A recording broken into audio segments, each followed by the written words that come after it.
Welcome back, everybody. Today we got a new product we want to show you. It's the Harbor Freight 13,000 watt max generator. It's tri-fuel with remote start. We're going to go over some of the reasons why we got this particular generator and all the accessories it comes with. So to start, on gas we got 13,000 max. On propane, 12,000 max. Natural gas, 10,000 max. And then down below running, you're going to have 10,000, 9,100, and 7,800 respectively. So tri-fuel runs on gas, propane, or natural gas. It's got a 458cc, remote start, electric push button. Comes with wheels, comes with a handle, has a display, idle down, electric throttle, has a voltage regulator, carbon monoxide detector. Does come with a remote and the propane connection, 12 hours of runtime. It also comes with the battery and with a charger for the battery. So you basically got everything you need in this box to go except for oil and fuel. So we're going to lay the accessories out and show you what we get with it. This is pretty much everything you get with the kit.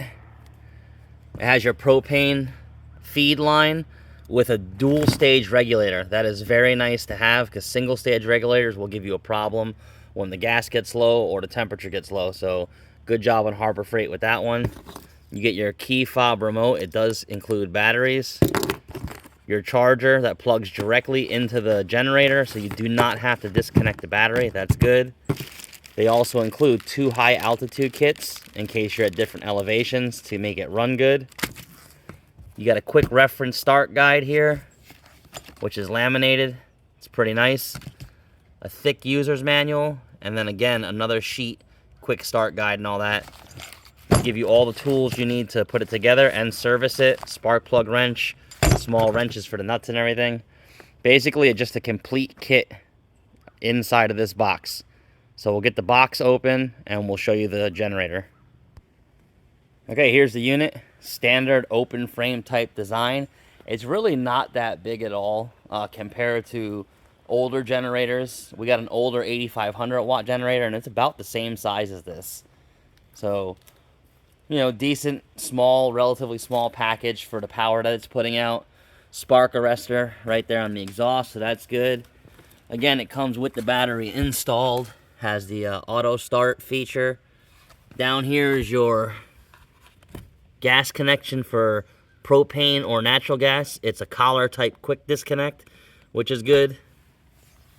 And we'll take a look at the front panel, and this is one of the reasons why we chose this panel or this generator, was because a lot of the bigger generators did not have weatherproof covers on them. So looking around, price point and everything, this kind of checked the box here with being able to stay outside. Another huge benefit and feature that we liked was the tri-fuel selection. A lot of them are dual fuel, but this one is tri-fuel. And you have an easy selection knob here on the front. As far as the displays and everything, everything's pretty self-explanatory. Your run switch, your automatic idle down, start, stop, your display, and then obviously your breakers, which turn on pretty smooth. They got a little rolling thing right there, so you can just roll it up with your finger. There's your charging port. Up here is where you would add the gasoline. It's got a small strainer in there. Pretty sure the strainer can come out. Yep. Tank looks nice and clean.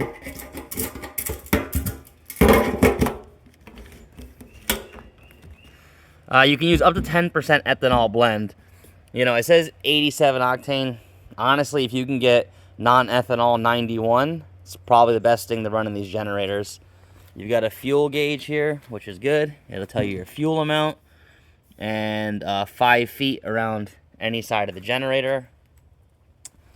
It has the big wheels and the handle. This thing is extremely easy to move with that, and it's, you know, real quick. You just pull that pin, and then right here there's like a slide thing that locks up, and then you put this pin inside here, and that's it, and you can just lift the generator up.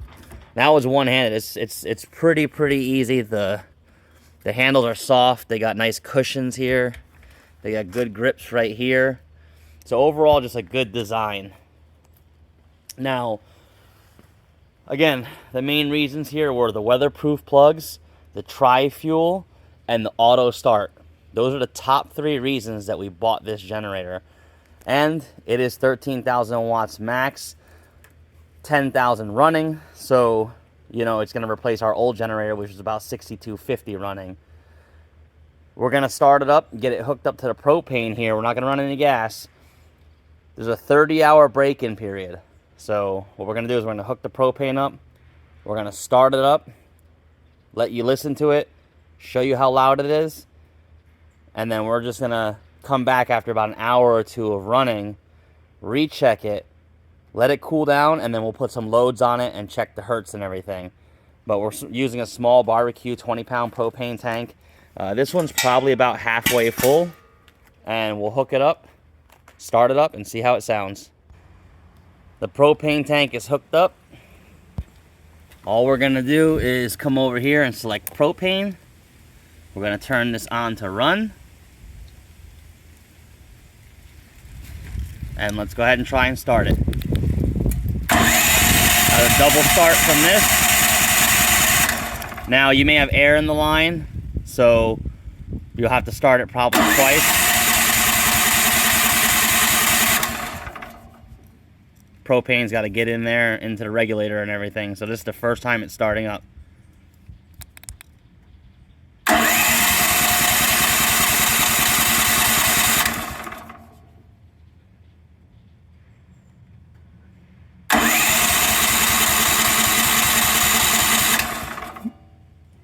That's interesting. Let's check some things and we'll come back. Okay, we got the propane situation sorted out.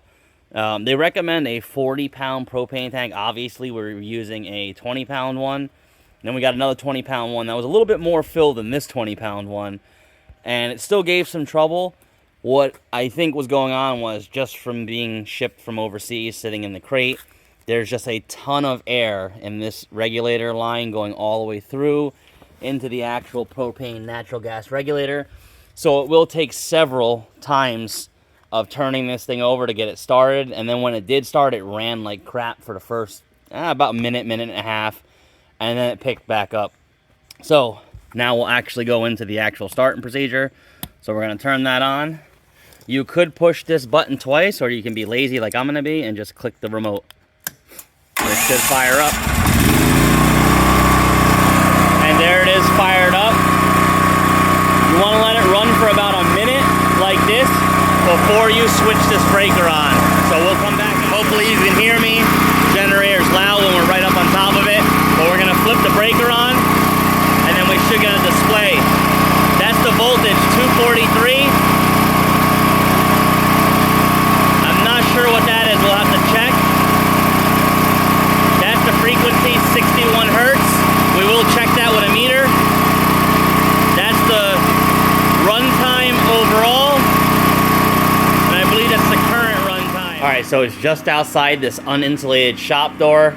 And, I mean, it's loud, but it's not terrible. So what we're going to do is we're going to go out there and we're going to hook up our fluke meter to it, test the voltages, and test the hertz frequency there, and make sure everything is kind of checking out as far as what the display is showing. We have the trusty fluke here hooked up. It will read hertz and voltage. So we're going to start it up and see exactly what this thing puts out.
for about a half an hour on propane. It took almost nothing out of the tank. So what we have set up here now is about 16 amps. It's going to draw down on 120. That is a max of 20 on the GFCI plug there. So we'll read the voltage with the fluke meter and see what we get.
So we had about 15, 16 amps pulling out of this 20 amp max GFCI, and it did fine. The idle up feature, idle down feature worked. There is some wonky hertz frequencies though coming out of it when it idles down to about 40 hertz. That's not good for any type of sensitive electronics, and it'll tell you right here, like we did, use the top outlets first. And right there it says unconditioned electrical output can damage sensitive equipment, which means that this generator is probably putting out unconditioned electricity. And you can see that with the hertz. Clearly through here it's 61, and the fluke meter picked up a little over 61. Personal opinion, do I think it's going to hurt anything? Probably not. But it does say get a line conditioner, that's not included, and if I were hooking this to a house, I would definitely get a line conditioner or have some type of interface in between it. But overall, value for dollar, you're not going to find a better generator out there. It really checks all the blocks. If you were in an emergency, it would do fine. You can read the reviews online, especially on Harbor Freight's website. Tons of people had used this thing for weeks on end. No issues. Now there is going to be a little maintenance with this thing. Obviously spark plug. And then you have a valve adjustment, which it is very convenient that they included the specs for that. So after the break-in period, we will adjust the valves. So stay tuned for that. If you're not subscribed to the channel, please subscribe and turn on your notifications. That way when we do release the video on how to service this engine, you'll be notified, and then you can do it yourself and keep this Predator engine running long. Now, it's got a carburetor drain out here, which is great. Electronic carb, which can be overridden just by flipping it by hand. You know, and there's instructions everywhere for this thing on there. If you can pick it up, especially with a coupon, it's an absolute steal. They can be found for around $1,000 when they're on sale, sometimes less. Sometimes people get them for $900, $800 on parking lot sales. So if you can grab one up at that price, it is absolutely a steal. You're not going to find a better generator out there. Again, a little bit with the hertz was off. It didn't affect anything like this. It's not going to affect anything like this. When they say computers are going to be affected, TVs, most of newer electronics nowadays have some type of small converter box that converts it back to DC from the wall plug. Like your laptop has the brick. That brick is actually converting the 120 back to DC, 24 volts, 20 volts, 18 volts, whatever that battery takes to charge. So they kind of got a small line conditioner built in. So, you know, I wouldn't really too much worry about anything like that. So stay tuned for more videos on this thing. We're going to let it run through the break-in period. It's 30 hours. It's going to take a while. After that, we'll have the servicing video on it, changing oil and everything. Thanks for watching. Please subscribe.